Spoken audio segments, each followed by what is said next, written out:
It was just past midnight when Emily finally convinced herself to go down into the basement. She had always avoided it, ever since moving into the old Victorian house with her husband, Mark.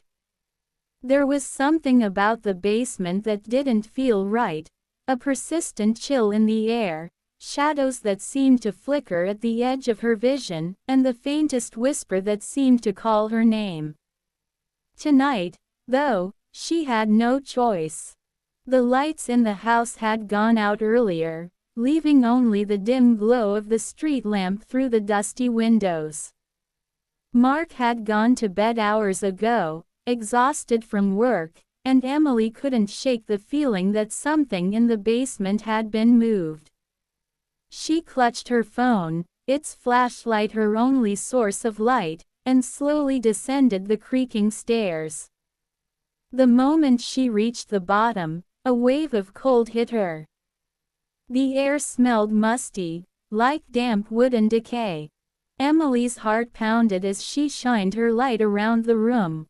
Old furniture, forgotten boxes, and a stack of yellowing newspapers were scattered about. But there, in the far corner, something shifted. A low, guttural growl echoed through the basement. Emily froze. "Mark," she whispered, her voice trembling. No response. Just the growl, deeper now, followed by the unmistakable sound of footsteps, slow, deliberate, coming closer. She turned to run, but the stairs behind her seemed to stretch further than they should. Panic gripped her as she realized she couldn't reach the door. The flashlight flickered, and in that moment of darkness, she felt cold fingers brush her shoulder. Emily spun around, swinging the light, and that's when she saw it. A figure, tall, thin, and impossibly pale, stood in the shadows. Its eyes glowed faintly red, and it grinned, revealing rows of jagged teeth. She screamed, dropping the flashlight, and the figure moved closer, its footsteps silent now, but each step felt like it shook the floor beneath her. Desperate, Emily scrambled over a pile of boxes, her fingers scraping against splintered wood. She saw a small door behind the shelves. She hadn't noticed it before. With nothing to lose, she pushed it open and slipped inside.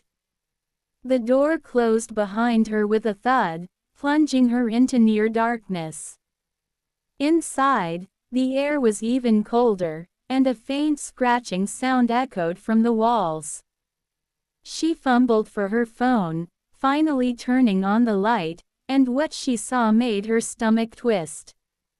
The room was filled with old dolls, their glassy eyes staring blankly, but their heads were all turned toward her, as if they had been waiting.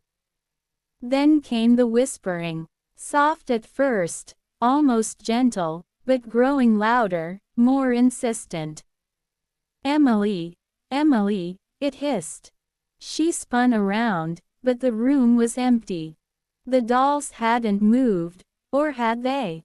She couldn't tell anymore. The walls themselves seemed alive, breathing, pulsating with a darkness that reached out to touch her. Suddenly, the whispering stopped. Silence. Too perfect, too deliberate. Emily took a step forward, and the floorboards creaked. Then a scream tore through the basement, Mark's scream. But it wasn't from upstairs. It came from below her, deep beneath this hidden room. Heart racing, she searched for another exit, but the room had none.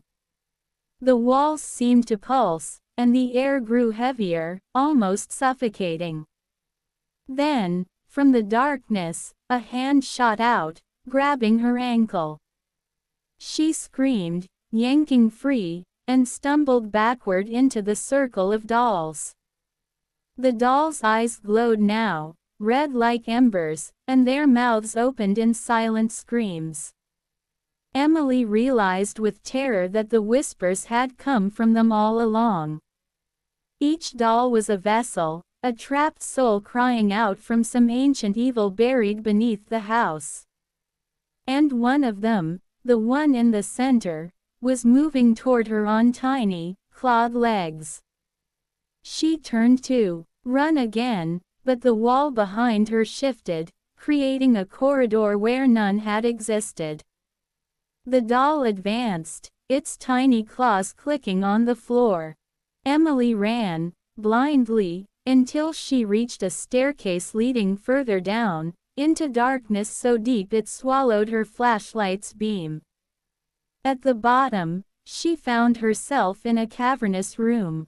The basement stretched endlessly, walls lined with shelves full of jars containing strange, unidentifiable objects. In the center of the room was a pit, and from it came the screams, the ones she had been hearing. Faces pressed against the edges of the pit, distorted, eyes wide in horror, mouths open in silent agony. Emily realized with horror that these were the previous residents, or perhaps intruders like herself. Each had been claimed by the house, trapped in this limbo between life and death. And now, she was next. The doll lunged at her, and Emily grabbed a loose board from the floor, swinging it with all her strength. The doll shattered into splinters, revealing a black mist that hissed and recoiled, then reformed into another doll, identical to the first. Panic surged through her, and she ran to the pit, peering over the edge. The faces screamed silently, their eyes pleading. And then she saw something move, a shadow, vast and writhing, crawling out of the darkness like liquid smoke. It surged toward her, tendrils reaching, wrapping around her legs, pulling her toward the pit. Emily screamed, thrashing, but it was too strong. In desperation, she grabbed one of the jars on the shelf and smashed it over the shadow.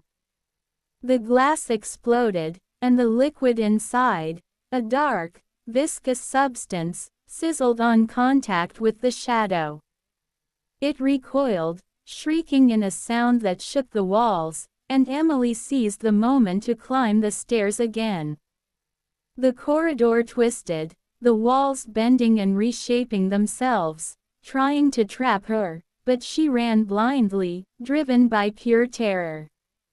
Finally, she saw light, a faint glow from the basement door above. With one last burst of strength, she slammed through it, tumbling into the hallway of the main house. Breathless, shaking, she fumbled for her phone to call Mark. The lights flickered back on. She ran upstairs to find him asleep, unaware of the nightmare she had just survived.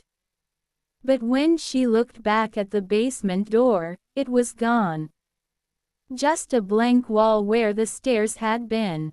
Emily knew one thing for certain.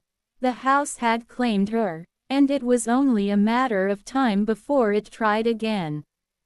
Every night, she could still hear faint whispers, barely audible, coming from somewhere deep below the floors.